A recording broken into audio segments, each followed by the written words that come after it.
Si eres empresa y tienes un proyecto de I+D empresarial, tenemos la financiación pública que necesitas. Préstamos bonificados del CEDETI para I+D empresarial. Desde 175.000 euros y hasta un 30% que no es necesario devolver. Más información en cdti.es. Préstamos bonificados del CEDETI. Porque juntos seguimos ayudando a crear futuro. Centro para el Desarrollo Tecnológico y la Innovación. Ministerio de Ciencia, Innovación y Universidades. Gobierno de España. Y volvemos con más actualización informativa a las 11 de la mañana.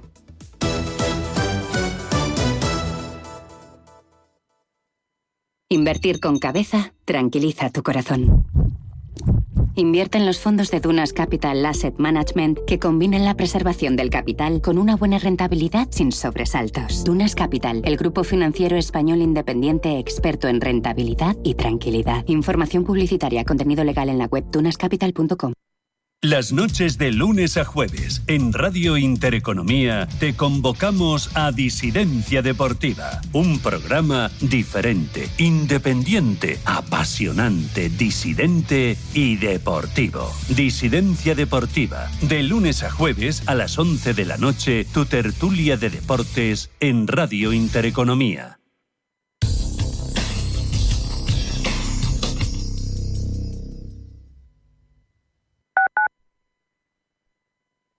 Inversiones inmobiliarias Grupos Eneas, cesiones de créditos, inmuebles en rentabilidad. Compramos inmuebles para reformar y si está interesado, le facilitamos un préstamo hasta la venta de su vivienda o se la compramos en un plazo de 7 días. Infórmese en el 91 639 0347 o en info@eneas.com.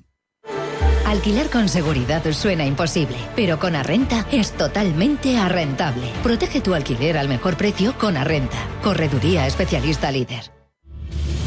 Si eres un family office, un inversor institucional y quieres invertir, Sirena Invest es tu aliado. Sirena Invest es una promotora inmobiliaria con más de 15 años de experiencia en el sector inmobiliario polaco que ofrece invertir en una de las economías más pujantes y rentables del mundo. Polonia. Recuerda, sirenainvest.com con Y o llámanos al 648 019495. Cooperativa El Progreso, cada gota cuenta. Desde 1917 brindándote lo mejor en vinos. Vinos jóvenes de crianza, reserva y gran reserva. Son el acompañamiento perfecto para tus grandes momentos. Ojos del Guadiana, nuestra joya. Viña Setar, el placer de la espuma en cada sorbo. Visita bodegaselprogreso.com o síguenos en nuestras redes sociales. Cooperativa El Progreso. Vive nuestra historia con nosotros. Tienes derecho a comer bien. Menú canalla de Amalasaña. Incluye entrante, lasaña, bebida y postre o café por 13,50. Disponible de lunes a viernes de 1 a 4 en Amalasaña, calle San Germán 50, Madrid. Radio Intereconomía. Eres lo que escuchas.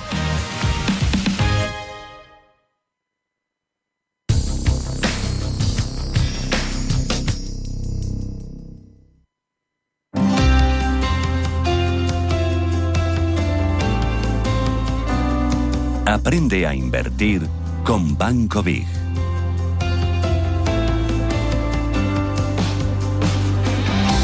Cada viernes a esta hora abrimos una pequeña ventanita a la educación financiera para explicarles de 0 a 100 conceptos básicos sobre mercados, inversión y ahorro.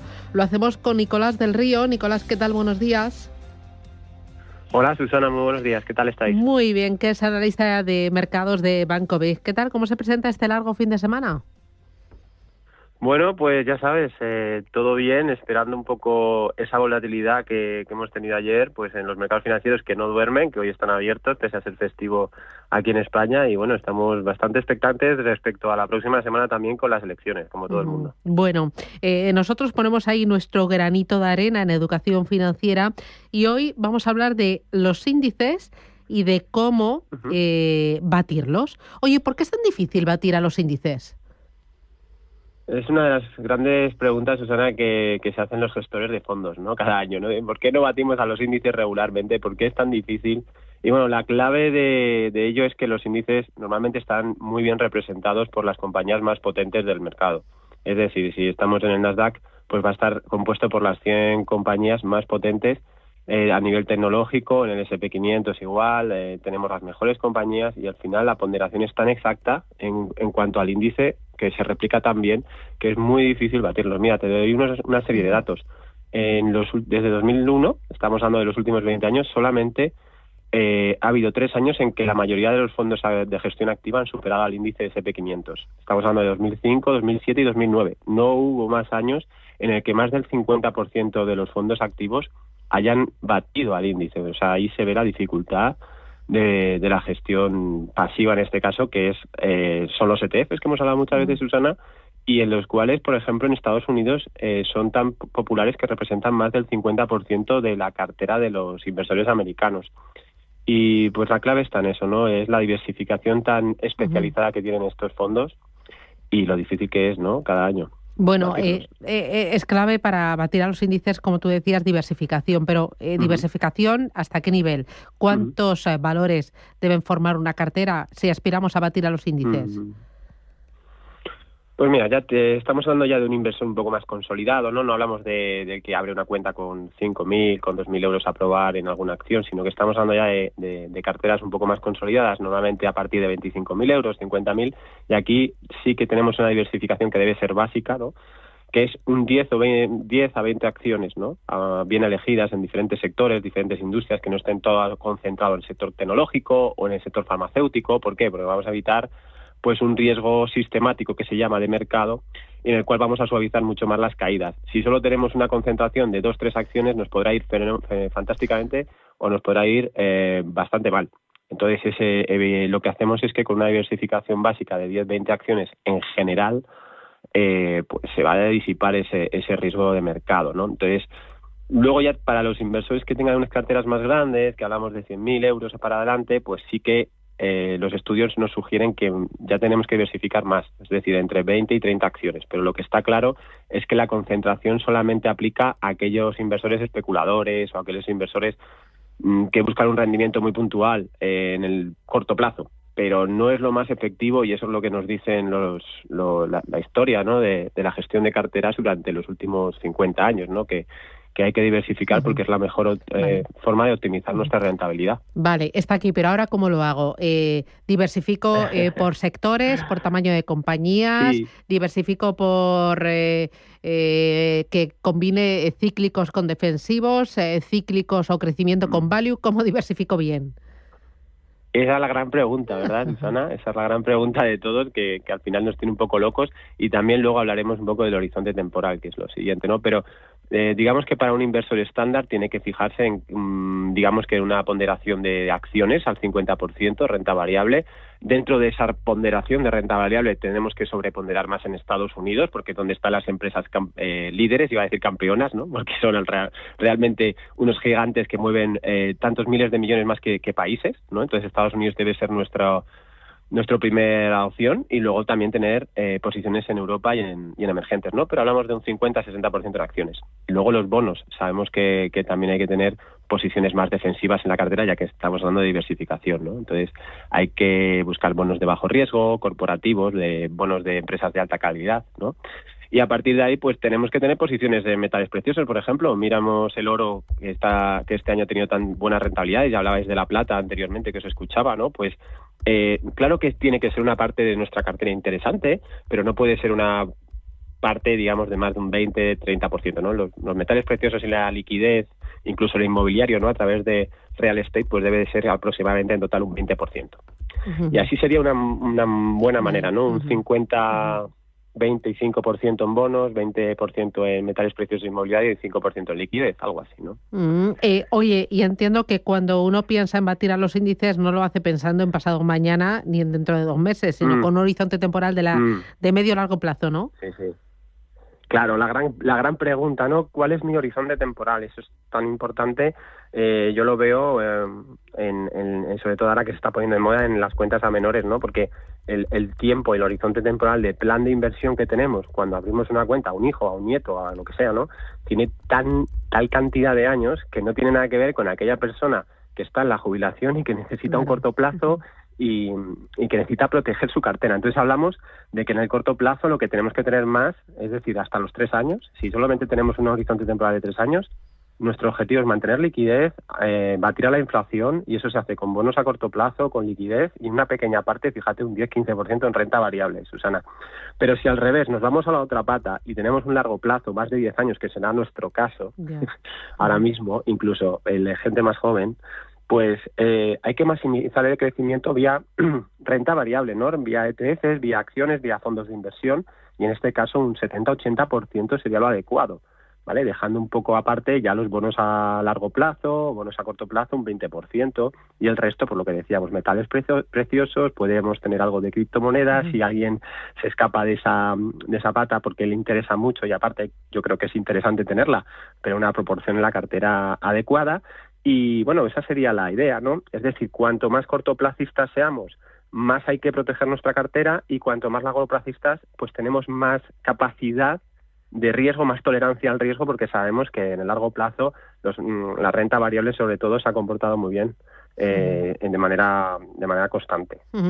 Oye, para terminar, ¿cómo proteges esa cartera ante posibles eventos o eventos que son previsibles, como elecciones en Estados Unidos la semana que viene? Pues mira, Susana, en mi opinión, y esto ya es algo que hemos estado hablando en otras ocasiones, siempre he pensado que es verdad que ya se está viendo que ha aumentado la volatilidad. Evidentemente tenemos también resultados empresariales que están reflejando esos nerviosismos, pero las elecciones siempre, como digo, es una volatilidad de corto plazo. Entonces, al inversor de largo plazo le diría que esté tranquilo, que revise si tiene muchas posiciones en sectores comprometidos como la energía, las energías renovables, small caps, en ese caso reducir un poco, pero si tiene una cartera diversificada, como hemos dicho, con una amplitud de sectores, de países a nivel geográfico, lo que puede hacer es estar tranquilo, dejar que pasen estas elecciones y luego ya tomar medidas, ¿no? Pero habría que decir que en este momento lo mejor es estarse quieto y no tener muchos nervios de cara a la volatilidad que se produzca, porque normalmente es una volatilidad puntual. Muy bien, pues Nicolás del Río desde Banco B, gracias por esta pequeña lección de economía, de finanzas, de educación financiera. Cuídate mucho y disfruta del fin de semana. Igualmente. Un abrazo. Susana, adiós, chao, chao. Un abrazo muy grande, chao.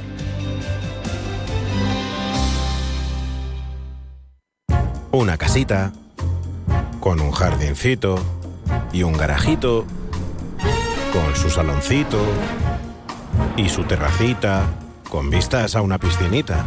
Admítelo, tú lo que quieres es un casoplón. Hipotecas Cuchabank. Admítelo.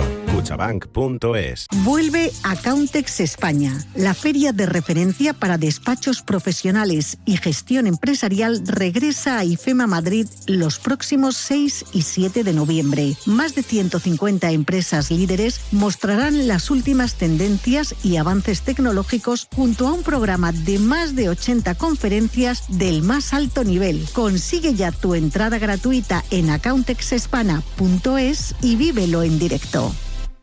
¿Sabes que tomando 2 litros de agua Sierra Cazorla te aporta el 30% de magnesio que necesita tu cuerpo? Y además es baja en sodio. No existe otra igual. Agua mineral Sierra Cazorla. La tradición y la innovación se dan la mano en El Séptimo Toro. El mundo del toro comentado por los mejores especialistas. El análisis de la actualidad desde una perspectiva diferente. Todos los domingos a las 11 de la noche se lidia en Intereconomía El Séptimo Toro con Carmelo López y Gonzalo Bienvenida.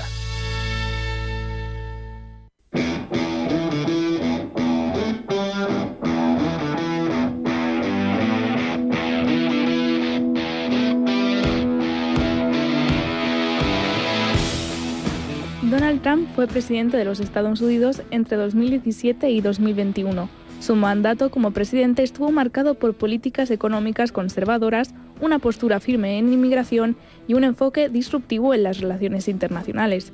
Donald Trump nació en una familia acomodada y se unió al negocio inmobiliario de su padre, Fred Trump, tras graduarse de la Universidad de Pensilvania.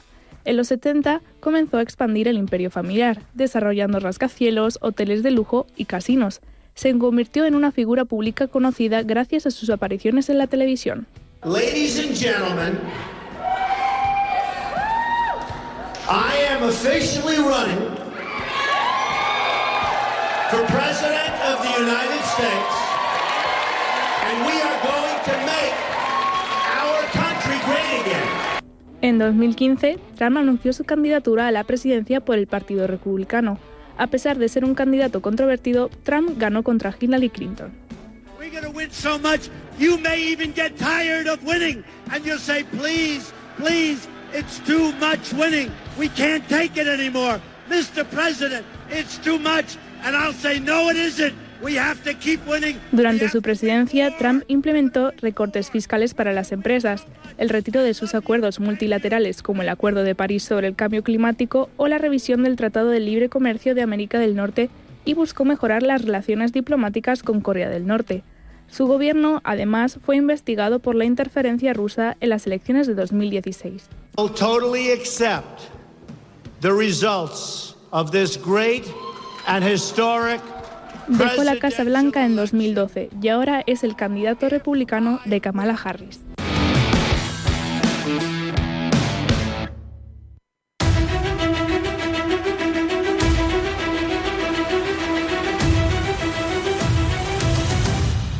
Elecciones en Estados Unidos.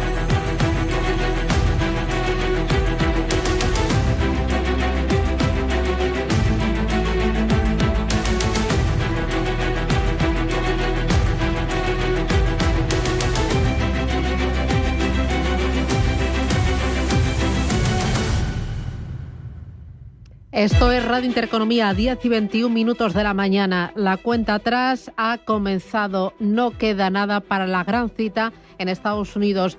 Gran cita para todo el mundo. Sí, para todo el mundo. Porque todo el mundo va a estar pendiente de cómo van a votar, qué papeleta meten en las urnas los norteamericanos. En estos últimos meses, en estos últimos mítines, Harris y Trump pues han protagonizado un auténtico cara a cara de cara a las presidenciales en Estados Unidos el próximo martes. Las últimas horas, la vicepresidenta ha buscado el voto en Arizona y en Nevada, dos de los estados clave en los resultados y donde hay empate en intención de voto. Harris ha vuelto a pedir el voto latino, el voto inmigrante, señalando que habrá separación de familias a gran escala si gana Trump. Hay tres grandes temas, tres grandes asuntos sobre la mesa.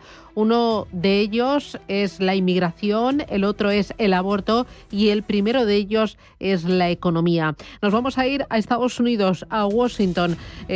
Allí está Paco Lara, que es profesor titular en The Catholic University of America en Washington y Associate Director de Family Business Consortium. Paco, ¿qué tal? Buenos días, bienvenido.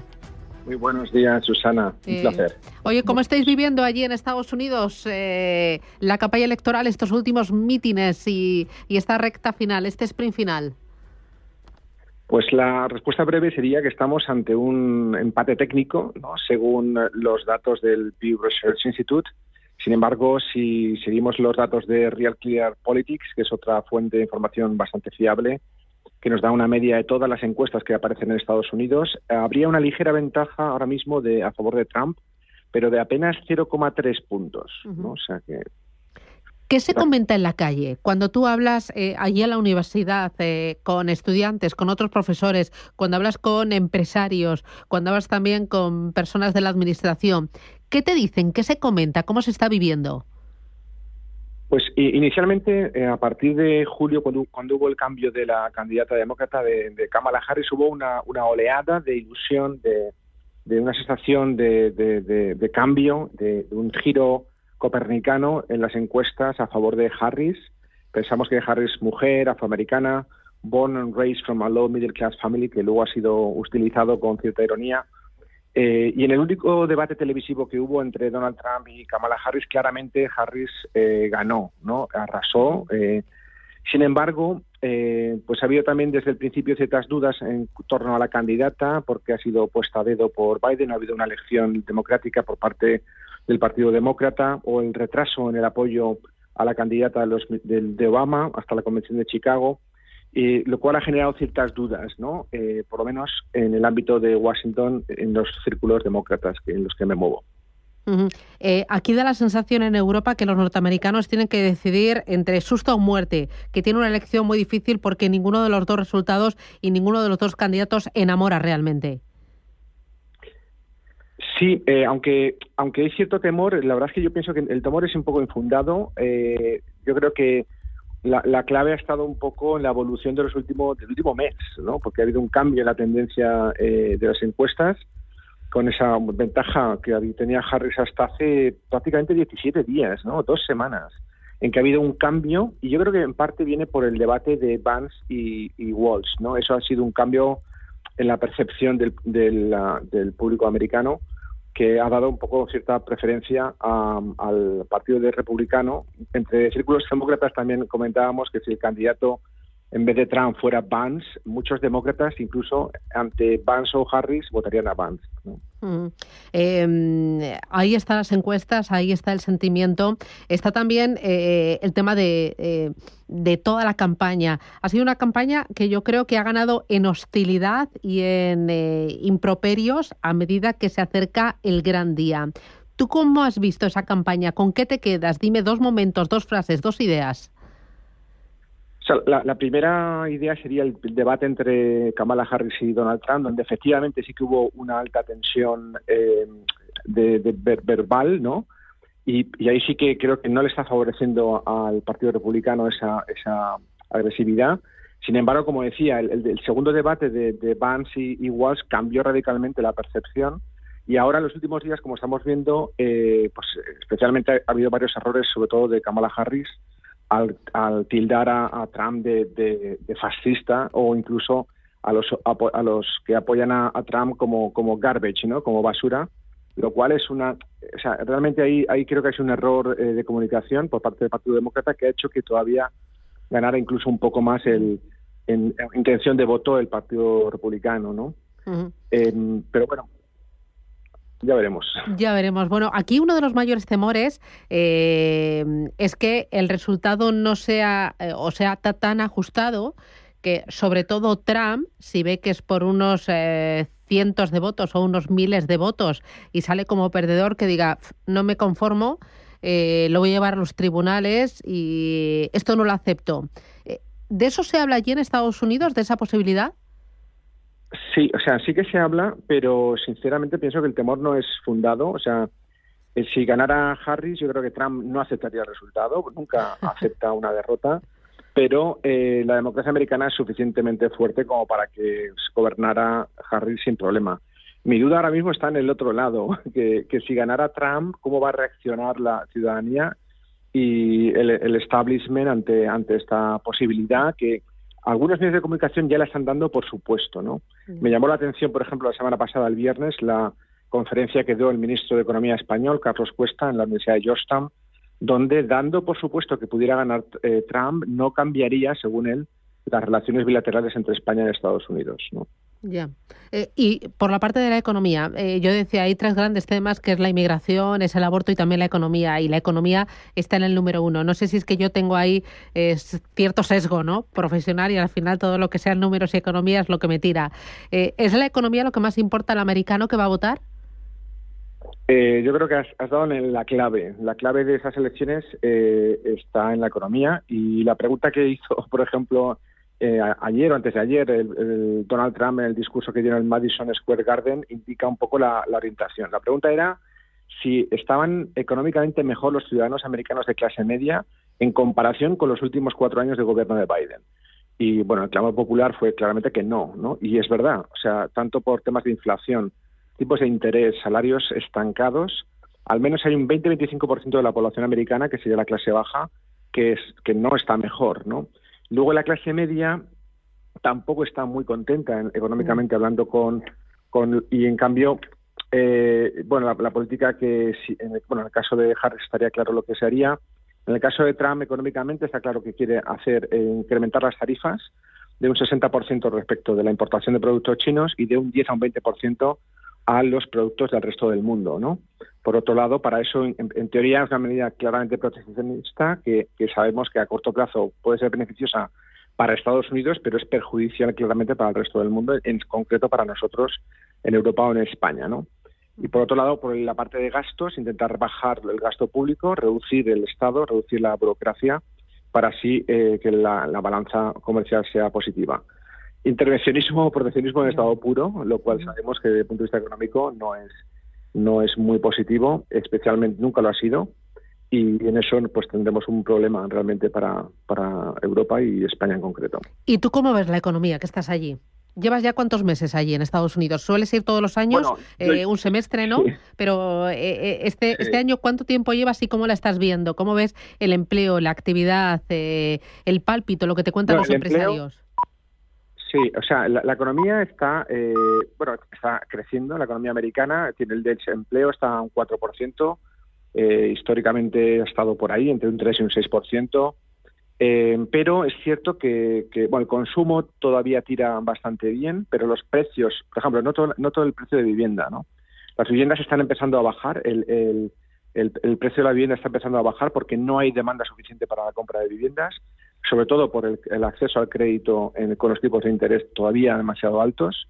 Por eso se está bajando la Reserva Federal los tipos un 0,5 hace un mes y lo volverá a bajar a finales de año. O sea, hay lo que se llama el slow, el aterrizaje suave, ¿no? Pero soft landing, pero no se sabe si va a ser tan soft o no, ¿no? Entonces, la inestabilidad, el mercado sí que está reaccionando positivamente. Como sabéis, la bolsa está subiendo tremendamente. El dinero está viniendo a Estados Unidos, ¿no? Porque el debate está en la guerra entre Estados Unidos y China, ¿no? Y luego el problema geopolítico de las guerras de Ucrania y de Israel, que sin lugar a dudas, dependiendo de quién gane, pues se orientará hacia un sentido u otro, ¿no? De hecho, yo tengo ya estuve aquí en el 2016 cuando ganó Trump, que fue un shock, ¿no? Y sin embargo, su política americana respecto a Europa y en concreto respecto a España era incremento del gasto público de defensa, ¿no? Que no tenga que salir siempre Estados Unidos a rescatar a Europa, ¿no? Cuando hay una guerra, como está pasando ahora, que están mandando la fuerza principal es americana, ¿no? Y eso yo creo que ahí tenemos que aprender un poco la lección del pasado. Ahora que has mencionado lo de la deuda, la deuda americana es bárbara y los dos candidatos van a ir a full a seguir incrementando la deuda. Sí, inicialmente, sí. Tomaba como referencia uno de los últimos informes del Wall Street Journal, donde indica que efectivamente tanto un candidato como el otro incrementa la deuda pública. El incremento de deuda pública en casos excepcionales es understandable, o sea, sería entendible, pero creo que las medidas del quantitative easing, ¿no? Todo el tema de incrementar la masa monetaria, no son medidas que favorezcan la deuda pública, y esto es lo que estamos todavía haciendo, ¿no? Incluso el tema de las tarifas que comentaba antes, la propia administración Biden las ha mantenido, ¿no? Porque quitarlas ahora también tiene su contraprestación, ¿no? Pero bueno, esas son las políticas que están encima de la mesa y desde mi punto de vista creo que habría que hacer un ajuste en cuanto a la deuda sin lugar a dudas. Muy bien. Pues Paco Lara, profesor titular en The Catholic University of America en Washington. ¿Qué hora tienes ahí en Washington, Paco? Son las 5:20, 5:30, pero bueno, yo soy del club de las 5. Sí que me hace permitir, Susana, un minutito, mandar un mensaje de solidaridad y de cariño a todos los valencianos que aunque estemos aquí en Washington, seguimos muy de cerca lo que está pasando por allí y nos unimos a toda la ciudadanía y a todo el... Oye, ¿cómo lo estás viendo? Porque yo sé que estás muy arraigado a la Comunidad Valenciana, Castellón, Valencia. No sé si tienes allí familia, supongo que tendrás amigos. ¿Cómo lo estás viviendo? Pues al principio con mucha angustia y mucha preocupación, pero ahora lo estoy viendo con cierta ilusión o esperanza por la solidaridad que se está movilizando en la ciudadanía valenciana, desde, en mi caso, la Universidad Católica de Valencia, los voluntarios, mis amigos que están montando grupos para ayudar a las ciudades próximas. El WhatsApp no para, ¿no? Y bueno, es impresionante, ¿no? Lo que se está sucediendo por ahí. Paco Lara, desde Washington, muchas gracias por el madrugón. Ánimo, un abrazo fuerte a todos allí, también a toda tu familia de Valencia y todos tus amigos. Cuídate mucho y un placer. Y estaremos al tanto de esa gran cita y ese gran recuento. Un abrazo. Adiós. Chao, chao. Un abrazo. Chao. Chao.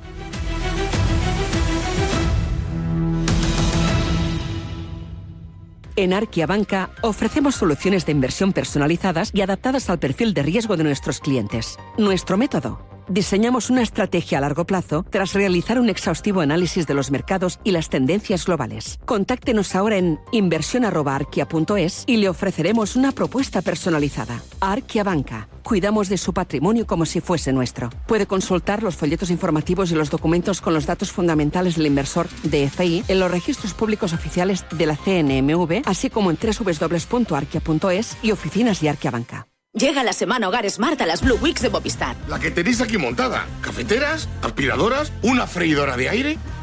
Hasta el 4 de noviembre, por ser de mi Movistar, llévate lo último para tu hogar. Ahorra hasta 448 € y recíbelo gratis en 72 horas. Disfruta del Black Friday antes del Black Friday. ¿Quieres acceder a las ideas y tendencias de inversión de la mayor gestora de fondos activa del mundo de manera gratuita y abierta a todos? Visita nuestra web de Capital Ideas para obtener nuestras perspectivas de mercado de Capital Group. Más información en capitalideas.es. Bosque de Matasnos, pioneros en las tierras altas de Ribera del Duero. Una bodega más allá de la exigencia. Una bodega donde el valor de la escasez se manifiesta en sus vinos de cupo. Bosque de Matasnos, un vino de altura con alma de bosque. Conócenos en bosquedematasnos.es. Los viernes a las 10 de la noche nos visita un gato, el Gato Gourmet.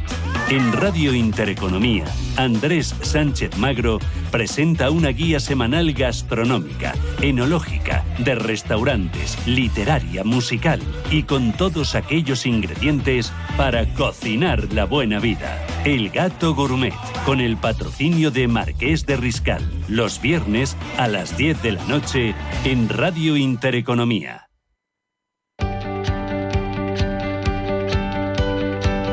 Foro Empleo en Capital Intereconomía.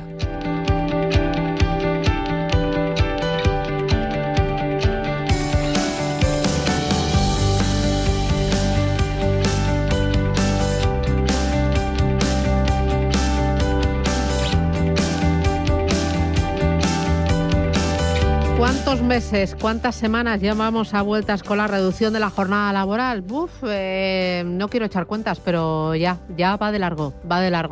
Y finalmente Yolanda Díaz, la ministra de Trabajo, ha dicho, pues si no hay acuerdo, yo tiro por delante e impongo. Nada, aquí a Qatar. Sí, la COE se va a reunir el martes para debatir esa reducción de la jornada laboral. Los empresarios vienen rechazando desde hace ya mucho tiempo esa rebaja de la jornada laboral a 37,5 horas semanales que va a imponer el Ministerio de Trabajo.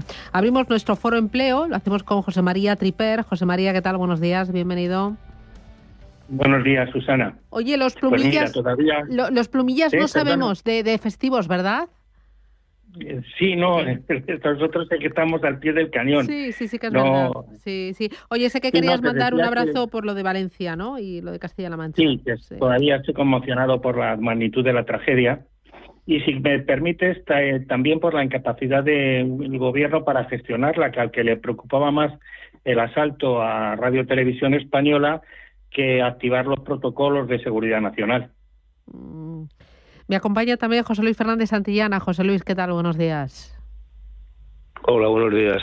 Están siendo duros y no dejamos de sorprendernos con las imágenes. Es bárbaro la fuerza que tiene la naturaleza, ¿no? La virulencia. Y cuando se enfada, no hay quien lo pare. Bueno, no hay quien lo pare y...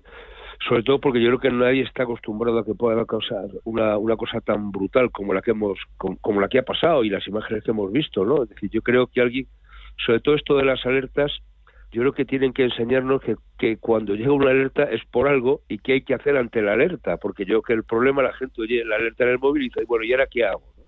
Porque me parece que esto es elemental y aquí sí que falla la coordinación y, hombre, no puede ser que tengamos 3 días con el ejército esperando ir hasta que hoy por fin les han dicho que vayan, ¿no? Hombre, se pueden hacer las cosas con un poquito más de diligencia. Tripper, ¿tú crees que ha sido el momento de la alerta, la forma de mandar la alerta, el que no estamos habituados? ¿Qué está fallando en todo esto? Luego ya voy con el tema del Foro Empleo, pero ¿qué está fallando en todo esto? Bueno, pues primero déjame saludar a José Luis. José Luis, un fuerte abrazo y nos vemos pronto. Sí, vamos a ver, yo creo que aquí está fallando todo, vamos a ver, yo creo que ha habido fallos tanto por parte del gobierno de la comunidad autónoma, pero sobre todo por parte del gobierno central. Lo decía antes, es decir, los protocolos de seguridad nacional se tenían que haber activado desde el mismo momento en que se conoció lo que estaba pasando. Yo no sé si tú recuerdas que cuando en el Congreso se para por primera vez la sesión parlamentaria para decir que se paralice esa sesión y luego al final no se... Bueno, en ese momento ya había 51 víctimas mortales, que ya era importante, ¿no? Entonces, desde ese momento se tenían que haber activado los protocolos. Ha funcionado también la coordinación entre las comunidades autónomas, las comunidades autónomas, porque también se ha afectado a Castilla-La Mancha y a Andalucía, y el gobierno central. Ha fallado también la EMET, porque la magnitud de la tragedia no se preveía tanto, se preveían lluvias con una capacidad de unas 150 litros, y al final han sido casi 500 litros por metro cuadrado, ¿no? O sea que ha habido una serie de fallos concatenados, y que además lo que nos debería hacer pensar es en reformar un poco lo que es el estado de las autonomías para evitar situaciones como esta, ¿no? José Luis, ¿algo más que añadir? Sí, bueno, yo no sé si el estado de las autonomías, pero de luego sí redefinir los protocolos de las alertas y sobre todo informar a la población que cuando hay una alerta roja tienen que hacer determinadas cosas y que la gente sepa qué es lo que tiene que hacer. Pues eso es prioritario y eso es fundamental. A mí me puede llegar una alerta al móvil y bueno, ¿y ahora qué hago? ¿Me quedo en casa? ¿Salgo fuera? Depende de dónde viva, en un bajo, en un ático. Claro, es que este tipo de situaciones son muy variopintas. Y luego la Agencia Española de Meteorología avisó de que venía muy fuerte, muy fuerte. Lo que pasa es que ese muy fuerte se repitió 3 veces, es decir, que no fue una tormenta, fueron 3 tormentas consecutivas. Fue un tren de tormentas, ¿no? Que eso es lo que nadie preveía y eso es lo que pasó. Es la tormenta perfecta, seguramente recordamos esa película algunos, y dice, bueno, es que esto es una barbaridad, es impensable.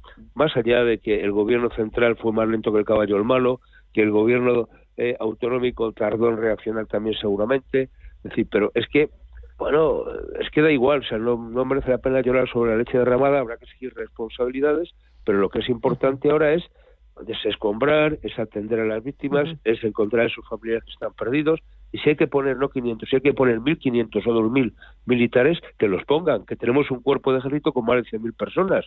Hombre, por favor, ¿dónde están las prioridades? Esto va a ir para largo, ¿no? Esto va a ir para muy largo y para una gran cantidad de ayudas, de inversión para la reconstrucción, pero eso va a llevar años. Sí, y va a llevar años. Sí. No, quería añadir, aparte de lo que ha dicho, que es que José Luis, que es increíble que hasta hoy no se haya puesto en marcha el ejército, que además no solamente tiene el personal suficiente, sino los medios. Porque ahora mismo lo que más necesita la población que está allí son instrumentos, los medios necesarios para salir. Eso es impensable. Y en cuanto a la magnitud de la tragedia, pues fíjate, se tienen que activar ahora para restaurar las vías férreas, carreteras, aparte de las viviendas, los cauces de los ríos, todo eso en un cálculo sobre una gran tragedia que efectuaban creo que hace menos de un par de días, unas horas. Algunos expertos hablaban de un coste total de 700.000 millones de euros y de un periodo de años, pero de varios años para conseguir normalizar otra vez la situación. Aunque ahora lo más urgente es atender a las personas. Sí, hay personas sin agua, hay personas sin luz, hay personas sin gas. Esa es la clave, ¿no? Claro. O sea, la gente tiene que llevarle agua, tienes que llevarle alimentos, llevarles una manta, un sitio donde dormir. Hay gente que se ha quedado sin casa. No es que se le haya inundado la casa, es que ha desaparecido la casa. Y por tanto, luego, a mí me parece que es importante que toda esta zona de declaración catastrófica, un segundo, es que las compañías de seguro sean diligentes, por favor, y no le pidan a la gente lo que no puede encontrar. Oiga, quien ha perdido todo en su casa también ha perdido la póliza. Y si la tiene usted, tiene toda la información. Y que facilitemos el acceso a todas estas situaciones, hombre, por favor, que la administración y las compañías sean sensibles a este tipo de situaciones y ya está. No le puedes decir a la gente, haga usted fotos de la desgracia, como que está la gente para hacer fotos. Hombre, un poquito de sensibilidad al año no hace daño. ¿Algo más que añadir, Tripper? Perdonad. No, simplemente decir que aparte de todo esto que ha dicho José Luis, hay personas también que están conviviendo en sus casas con cadáveres porque no hay personal ni medios suficientes para retirarlos. Esto es tercermundista, ¿eh? Bueno, Bárbaro, desde aquí ánimo, una fuerza, o sea, mucha fuerza a todos y nada, un abrazo a todas las personas y a todos los familiares y ánimo a todos y esperemos que esa cifra de fallecidos no aumente. Oye, vamos al tajo, a lo nuestro, al lío. Oye, la próxima semana, ¿no? Ha dado un ultimátum Yolanda Díaz. ¿Cómo o qué os parece las formas? Y luego la CEO va a decir que no lo acepta y va a haber ahí el desencuentro total, José Luis. Bueno, pues eso, pero es que esto es lo que venimos viendo desde hace meses, ¿no? Así que yo creo que se está estirando el chicle por una razón más simple que todo este tipo de cosas, que es que no está claro que haya votos suficientes en el Congreso para convalidar un posible decreto de ley o una modificación legislativa del Estatuto de los Trabajadores, que es una ley orgánica y necesita una mayoría absoluta para poder hacerlo. A partir de ahí, oiga, podemos decir, o sea, hemos pasado prácticamente, acabamos este año, que tenía que, con el proyecto inicial de la ministra, quedarnos en 38,5, bueno, pues hombre, no lo sé, si a final de diciembre la jornada pasará de 40 a 38,5, pero bueno, a mí me parece que sí que hay un debate de fondo que es necesario reducir la jornada máxima, es decir, de las 40 horas a las 37,5 u otro parámetro que fijemos, después de 40 años con distintas formas de producir con la tecnología lo que ha avanzado. Me parece razonable que eso sea así. De hecho, la gran mayoría de los convenios colectivos tienen jornadas que están por debajo de las 40. Entonces, me parece que aquí el tema de fondo es no tanto al hablar de reducir jornada, que yo creo que hay que hacerlo en el corto o medio plazo, sino el cómo lo hacemos, cómo ayudamos a aquellas que se ven más afectadas, que es la gran estructura empresarial de este país, que son las pymes, y todas aquellas que tienen 2 empleados, si reduzco jornada, pues a lo mejor tengo que contratar otro.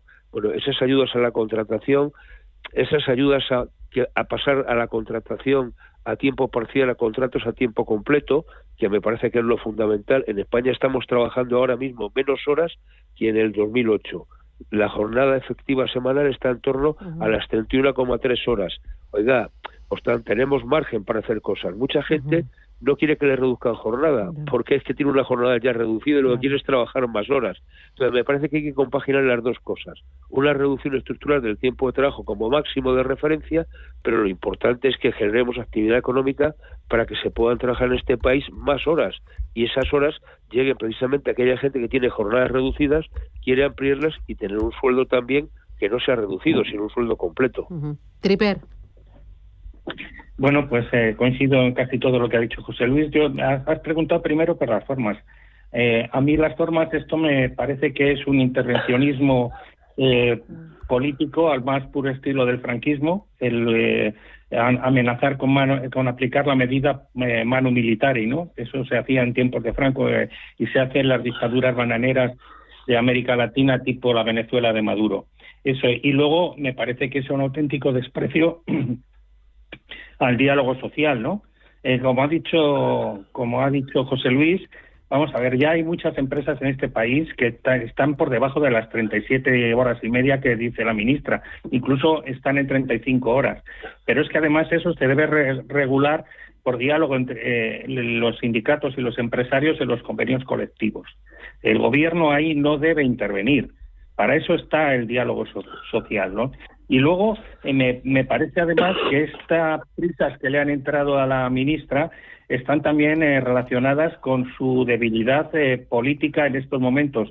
tanto en el gobierno como en su propio partido, ¿no? Ella ahora necesita un gesto de autoridad para tapar el escándalo Errejón y tapar la cantidad de voces que están pidiendo una reforma de la coalición Sumar, que yo creo que es una coalición en grave peligro de extinción, ¿no? Pero luego además me gustaría añadir que es que quienes están promoviendo este decreto, esta reducción de jornada, no se dan cuenta o no quieren darse cuenta de que España es un país de pymes. El 99% del tejido empresarial de este país son pymes, y de ellas prácticamente el 70% autónomos y micropymes. Los datos de la EPA que acabamos de conocer la semana pasada del segundo trimestre muestran que entre marzo y junio de este año se han destruido 87.800 trabajadores autónomos. Es una pérdida brutal. Son trabajadores que están asfixiados por una fiscalidad confiscatoria y abusiva, y a las que ahora se quiere imponer la reducción de jornada, cuyos efectos no van a ser más que un atentado contra el emprendimiento, la inversión y la creación de empleo, y sobre todo contra la competitividad de nuestras empresas. Al final, lo que tenían que hacer, más que preocuparse de reducir la jornada laboral, lo que tenía que hacer el Ministerio de Trabajo es preocuparse de crear los mecanismos y las políticas necesarias para crear empleo, porque en este país el mercado laboral está en recesión y no se están creando puestos de trabajo, se están repartiendo los escasos puestos de trabajo que hay. Oye, de esos datos de la EPA, darme un titular cada uno de vosotros. ¿Qué visteis y qué os indica de cara al conjunto del ejercicio, a lo que está por venir? Bueno, va floja, un tercer trimestre horroroso, digo, comparado con lo que suele ser un tercer trimestre, que debería ser el mejor trimestre para el empleo en nuestro país, precisamente debido a la estacionalidad. Muy floja, y nos están vendiendo humo. Me parece que eso es tremendo. Pero déjame que diga una cosa con lo anterior, es decir, que, vamos a ver, yo creo que el tema de fondo de la reducción de jornada, y el que por qué ahora se quiere meter estas prisas, es porque es en el fondo buscar un responsable de que esto no salga, y esa responsabilidad se va a llevar a algunos grupos parlamentarios en el Congreso de los Diputados. O sea, yo no tengo claro que estos partidos progresistas que apoyan al gobierno, como son el PNV y Junts, vayan a votar a favor de este tipo de actuación. De hecho, algunos están diciendo que no. Entonces, me parece que al final es una huida a la desesperada de lo que se está produciendo, ¿no? Y eso pasa con algunos otros proyectos legislativos que están, como es la última reforma de las pensiones, donde no se están alcanzando o se prevé que no hay mayorías suficientes para sacarla adelante. Este gobierno está atado de manos, y la EPA, en este caso, nos dicen que ha sido maravillosa cuando ha sido un auténtico desastre. ¿Algo que añadir, Tripet? Bueno, te pedías un titular, yo creo que lo he dicho. Los resultados de la EPA lo que muestran es un mercado de trabajo en recesión, donde se frena la contratación y no se crea empleo, sino que se reparte. Y fíjate, yo soy simplemente un dato que además esto es de lo que le gustan a José Luis, ¿no? Vamos a ver, ¿cómo es posible que si la EPA dice que hay 138.000 ocupados más, el paro solo baje en 1.200 personas?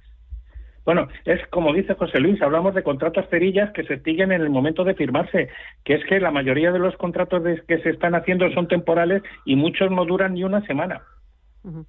¿Cuánto más podemos aguantar así? Así es. Porque luego las grandes cifras dicen que la economía crece cerca de un 3%, y el gobierno saca pecho por esos datos y por esa tasa de desempleo que baja. ¿Cuánto tiempo podemos seguir así con esta mentira? Bueno, pues mira, porque ya el otro día el Fondo Monetario Internacional nos dijo que, oiga, modificó la previsión de crecimiento para 2024, precisamente en ese entorno del 2,9 o 3%, pero dijo, oiga, a partir de 2025 áltense los machos, se dice coloquialmente, porque las ayudas se van a acabar, y a partir de ahí usted tiene que hacer los ajustes, ¿no? Y ya le han dicho al señor Cuerpo en Bruselas que para 2025 tiene que hacer ajustes y tiene que haber un recorte. Esto es la realidad, y por tanto, el crecimiento que estamos teniendo en torno al 3% es un crecimiento dopado por el gasto público, fundamentalmente por un incremento desmesurado, y inyectado también por los fondos Next Generation, y luego lo poquito que se ha reactivado también este trimestre, que no hay mal, ha sido debido al consumo, y ya está, pero no hay un crecimiento sólido y sostenible de nuestra economía. Tripet, ¿algo más que añadir? ¿Que me voy? Sí, vamos a ver, es que el crecimiento de la economía es un crecimiento ficticio, ¿no? Por un lado, recordar que nosotros estamos creciendo más que otros socios del BOE porque nuestra caída durante la pandemia fue mucho mayor que ellos. Entonces, un crecimiento del 3% del PIB en España es un dato peor que a lo mejor un crecimiento del 0,5% en Alemania. Segundo, el crecimiento de la economía está basado, termino muy rápido, está basado solo en dos cosas: el turismo y el gasto público. Gasto público que nos ha llevado a ser, creo que somos el país que más ha aumentado el déficit de la Unión Europea en el tercer trimestre. Y tercero, solamente hay que fijar los datos de la inversión. La inversión está en caída libre, tanto la nacional como la extranjera. Y estamos en datos de inversión que son inferiores a los de 2018. Esto explica un poco la ficción de los datos de crecimiento de la economía española. Muy bien, pues José María Triper, José Luis Fernández Santillana, a los dos, gracias por compartir este ratito de radio con nosotros en este 1 de noviembre, festividad de Todos los Santos. Muchísimas gracias, cuidaros mucho, disfrutar del fin de semana, descansar y nada, nos vemos la semana que viene. Un abrazo fuerte, gracias. Muchas gracias. Adiós, chicos, chao, chao. Y nosotros nos despedimos, ponemos el punto final a esta edición reducida de festivo de Capital Intereconomía. Gracias por su confianza, gracias por estar. Si eres empresa y tienes un proyecto de I+D empresarial, tenemos la financiación pública que necesitas. Préstamos bonificados del CEDETI para I+D empresarial. Desde 175.000 euros y hasta un 30% que no es necesario devolver. Más información en cdti.es. Préstamos bonificados del CEDETI. Porque juntos seguimos ayudando a crear futuro. Centro para el Desarrollo Tecnológico y la Innovación. Ministerio de Ciencia, Innovación y Universidades. Gobierno de España.